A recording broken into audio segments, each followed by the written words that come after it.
વધુ પડતી ગરમીને ધ્યાનમાં રાખીને દરરોજ આપણને કયા યોગાસન કે પ્રાણાયામ કરવા જોઈએ અથવા તો યોગાસન કે પ્રાણાયામ કરતી વખતે કઈ તકેદારી રાખવી જોઈએ એ વિશે સંપૂર્ણ માહિતી મેળવીએ યોગ ગુરુ જશોદાબેન ગોરી પાસેથી। નમસ્તે।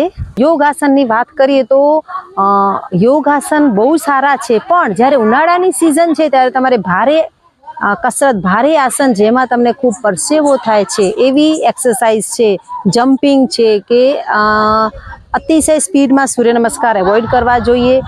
સૂર્ય નમસ્કાર કરો તો પણ 2 થી 3 એકદમ ધીરેથી કરવા જોઈએ।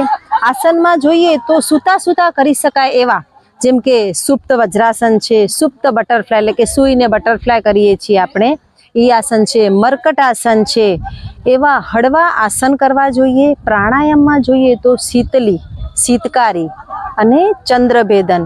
શીતલી પ્રાણાયામ તો એ નામ પ્રમાણે જ એમાં શીતળતાના ગુણ છે, જેવું નામ એવું એનું કામ। એનામાં આપણે જીભને પાઇપની જેમ ફોલ્ડ કરવાની હોય છે, આ રીતે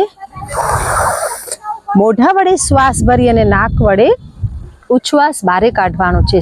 શીતલી પ્રાણાયામનો મુખ્ય ફાયદો તો એ આપણે ભૂખ તરસ બંનેનું શમન કરે છે, શરીરમાં ઠંડક પ્રદાન કરે છે, સાથે સાથે આપણને અલ્સર હોય જીભમાં કે આંતરડામાં તો એ અલ્સરને પણ દૂર કરે છે।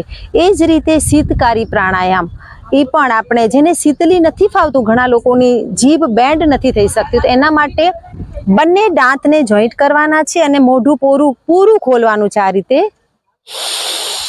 અને તમને ઇન્હેલ શિશકારી જેવો અવાજ આવશે। આ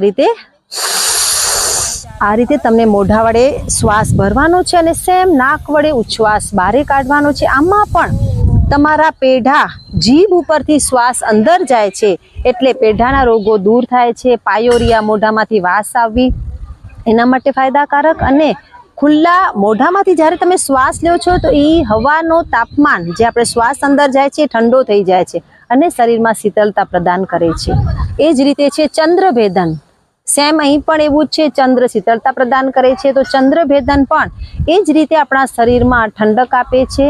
એનામાં આપણે હાથની વિષ્ણુ મુદ્રા બનાવવાની છે, રાઈટ નોસ્ટ્રીલ બંધ કરી, લેફ્ટથી ઇન્હેલ અને રાઈટથી એક્ઝેલ, એવી રીતે કન્ટિન્યુ લેફ્ટથી ઇન્હેલ, રાઈટથી એક્ઝેલ, એ રીતે તમે 5 થી 7 રાઉન્ડ કરી શકો, સવાર સાંજ કરી શકાય છે। બીજું ખાસ, તમે જ્યારે પણ યોગાસન પ્રાણાયામ કરો છો ત્યારે ખુલ્લા વાતાવરણમાં હરિયાળી વચ્ચે કરવાથી તમને વધારે ફાયદો થાય છે। કોઈ પણ બંધ જગ્યાએ કે એસીમાં કરવા કરતાં આ રીતે કરવાથી ફાયદો થાય છે।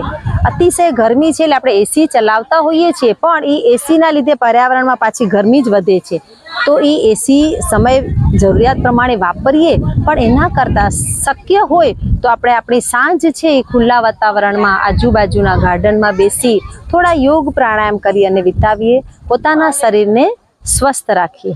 Thank you.